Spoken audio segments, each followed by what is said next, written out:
Welcome back to Fact Checking Your Reporting, Video 2. Let's talk about tough fact checking situations, some of the toughest. So, some frequent sources of error were mentioned in a study. Trusting your memory without double checking, making assumptions, or using secondhand sources, which we talked about. A good example of working from a faulty memory is one from the reporter who covered the 1969 moon landing for the New York Times, who wrote a story for the 40th anniversary, stating that he stared up at a full moon on that historic night. Of course, the Amateur Astronomy Association of New York did some research and reported the error, that it had been a waxing crescent moon instead. Another factor we all contend with is confirmation bias, which is our tendency to favor information in line with what we already believe. It can be insidious in that it might not even be what we believe, but what we were taught, that our brains cling to. And that can blind us to other evidence to the contrary. The way to counter this as a reporter is to consider from the outset how critics would attack your thesis or findings and explore that to see if your conclusion holds up. What would somebody say who is the opposite in opinion about your conclusion or thesis? Also, are you being fair? Do your characterizations or interpretations slant the story? Here's an example of a 2019 New York Times story on an Inuit artist from Canada who took issue with the reporter's descriptions and characterizations of her life and community. The artist came away from reading the story saying, "Poverty, poor? We didn't talk about being poor. I'm not poor." The Native American Journalists Association, now known as the Indigenous Journalists Association, pointed to multiple cliches and tropes based on Native Americans in the article. Did the reporter's biases and characterizations slant the story about the artist? Maybe this reporter could have benefited from a sensitivity editor reviewing this story. Here's a bingo card from the Indigenous Journalists Association of harmful stereotypes found in media to characterize Indigenous communities. It is especially important when reporting on a community outside your own that you question your choices about what you focus on and double check your interpretations. Another thing to avoid is a single source story. You have to corroborate people's stories, usually from the outside in, family members, any sort of physical evidence like texts or documentation of contact. You can always blame your editor, but you have to explain, even to traumatized sources, that you must corroborate their stories. Here's an example from Kristen Lombardi, a very esteemed reporter in my book, who is now at Columbia University. She was one of the first to report on the shocking prevalence of college campus rapes. She listened to her source and made effort not to interrupt the story, but she still knew she had to address any inconsistencies in a story and the need for corroborating evidence for every story, whether it be contemporaneous text to friends at the time, emails to administrators, or police reports of complaints. If you only have a single source, you have to reconsider doing that story. Don't do that story unless you talk to family members, you talk to friends. You may also have to talk to the person that's being accused. Don't forget that. When you're accusing someone of a terrible thing, they should get a no surprises letter or a phone call to say, "I want to hear your side of the story because this is what I'm reporting on." So NPR's training website, which is great, it's linked in the slides. It has a great 4-quadrant system for triaging fact-checking stories on deadline. If the fact is controversial and easy to verify, lucky you. Triple check it against a primary source. If the fact is non-controversial and easy to verify, same thing. Congratulations. Just triple check it against the primary source. Maybe ask somebody else to check it. Make sure that you saw the thing you saw, especially on deadline. But if it's non-controversial and hard to verify, make sure you attribute it. If nobody cares, like one of the examples they use is this guy graduated. He was a really good student in kindergarten in 1930. Just make sure you attribute it. And if you have a fact that is controversial and hard to verify, if you cannot prove it, you have to cut it.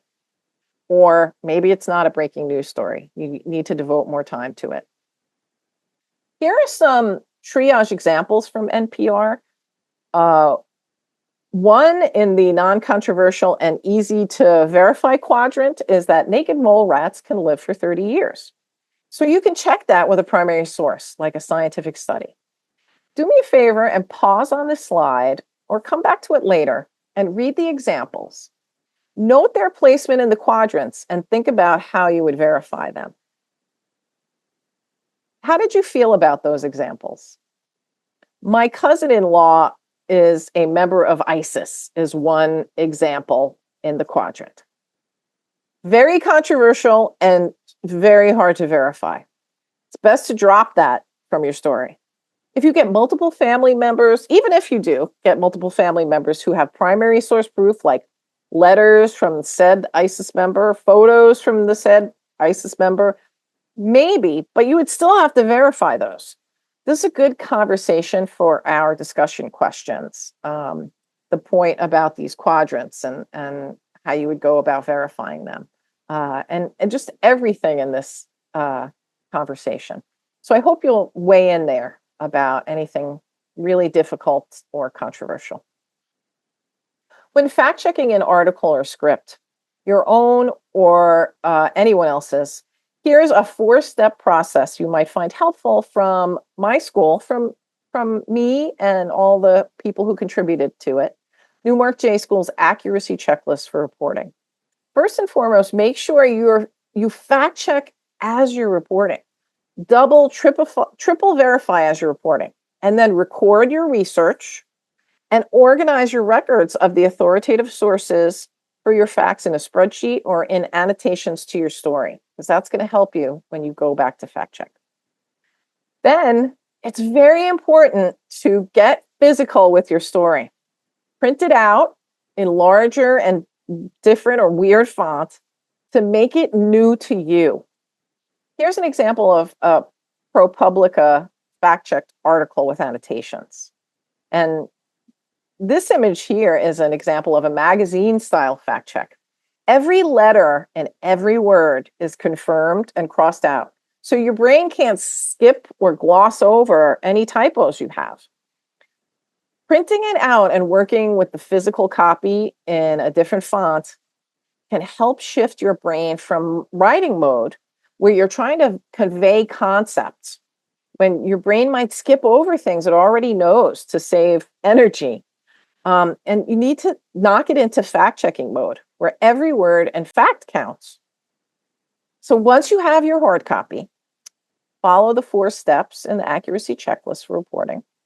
These will all become more familiar to you the more you fact check, but the value of always using a fact check when the stakes are high is that your brain won't skip over things. If checklists are good enough for pilots and surgeons, we can use them too. On the first read, which is your first pass, this is step 1. Don't focus on the facts yet. Instead, ask yourself, read it, do your first pass, read through. Does the story's premise make sense? Are you left with questions regarding the overall story? Are there glaring omissions? Does the piece feel objective? Who would take issue with the premise and why? And you go down through these. Are you characterizing any individuals or communities or organizations? And why are you characterizing that way? And what are the weakest links in the premise of your story? What can you do about that? Now, here's step 2.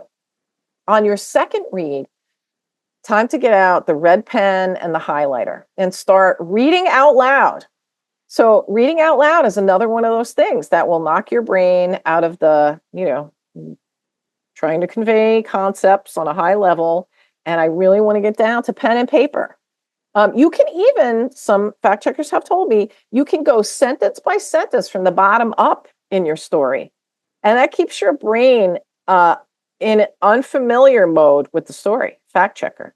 That's why magazines have a fact checker who's not, gone through the story with you yet. They are looking at it with a really fresh eyes. You want to try and do that the best you can. And you can also, share it with your colleagues, and you could be buddies, like you and your colleague always share on and off.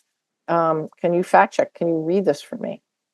And using the checklist of most common errors in step 2, that's when we circle all the facts, underline the most controversial sections, highlight any potentially libelous materials, right? The high impact mistakes.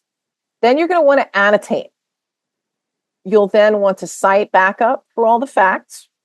For anything that is questionable or wrong, you want to either strike it out or annotate sourcing to back up your position, along with a possible fix or a suggestion. This is a place where previous organization of your research during reporting will save you tons of time. On your third read, look for any editing errors. One that your editor inserted incorrectly after you had fact checked. Anything that you need to update, make sure that you have attributed where necessary. Okay, attribute your facts where necessary. This wraps up our module on fact checking. I hope you found it helpful. And actually, this is the final module in this research course. So congratulations for sticking with us. Please let us know your thoughts in the class discussions and in the office hours. And take the quiz to test your fact-checking knowledge. Put the time into learning this and practicing it. It's going to really pay off. And it's another skill that you can use like as a side gig. Everybody needs a side gig once in a while. Thank you again for watching and for contributing to the community around this course. Now go out there and do some great work. Thank you very much for your time.